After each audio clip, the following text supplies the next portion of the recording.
people have requested a little more information and audio samples of this bass playing.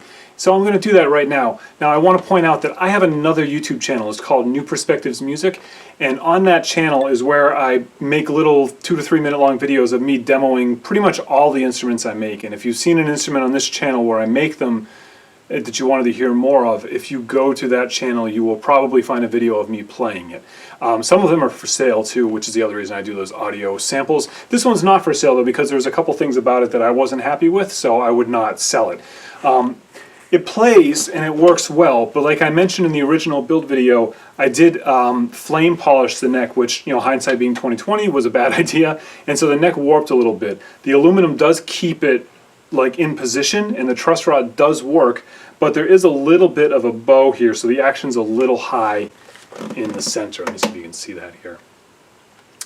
Now because of that, this comes up a little bit, so it gets a little bit buzzy here.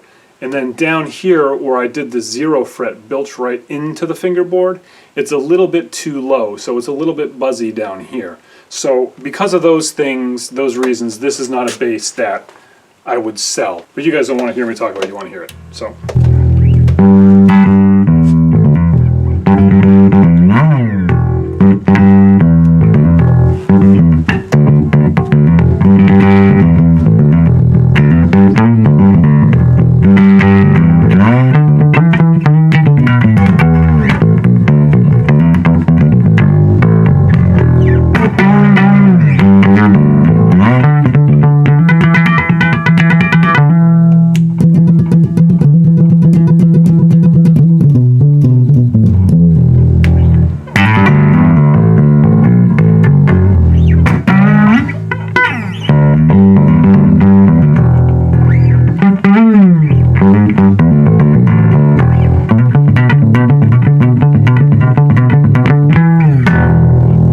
I wired it with just 2 simple switches. This is an on-off switch, and this is a tone drop. So, no capacitor, and that's through a .047 paper capacitor, which you can see right there.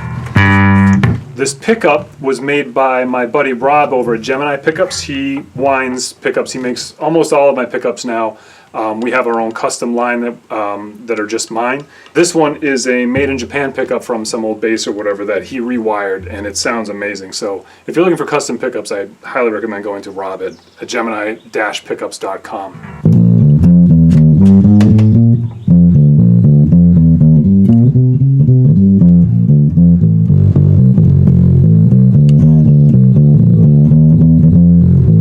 And that's with the capacitor on. Then you flip the capacitor off.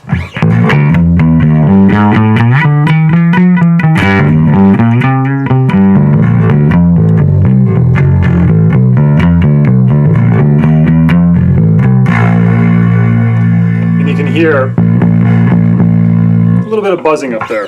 And you can hear up here a little bit of buzzing as well.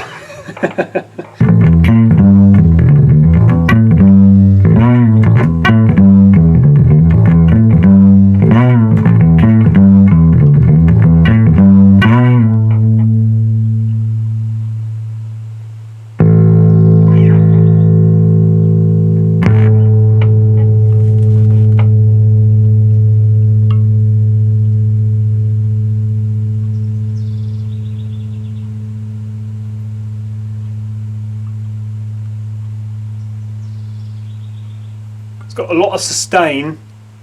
For the audio nerds, I'm recording this with a condenser microphone, no direct in, and I'm recording through an Ampeg BA115 amplifier. So there's nothing fancy going on here. I do plan on using it to do some more recording and seeing how it works in a proper recording environment with nice microphones and direct lines and stuff, but this is, I think, good enough for now. I had bought tape wound strings, and bass players will know what those are. They have that black tape on and they're real dark and deep and real sexy sounding, and I thought that'd be great to sort of counteract sort of the metallic, plasticky materials that are in here, both look-wise and sonically. But in the process of setting it up, the winding started coming off of the high G string. I'm a little disappointed. I'd only taken the strings off like 3 times and your winding came apart on me. So I ended up pulling the winding off that one, and then I just pulled it off all of them. So now I'm actually using basically a round wound string on a fretless instrument, which is a no-no, and the aluminum is starting to show a little bit of some grooves from the ridges on the strings, but you know, I'm fine with that. I kind of want to beat this up a little bit and see what happens.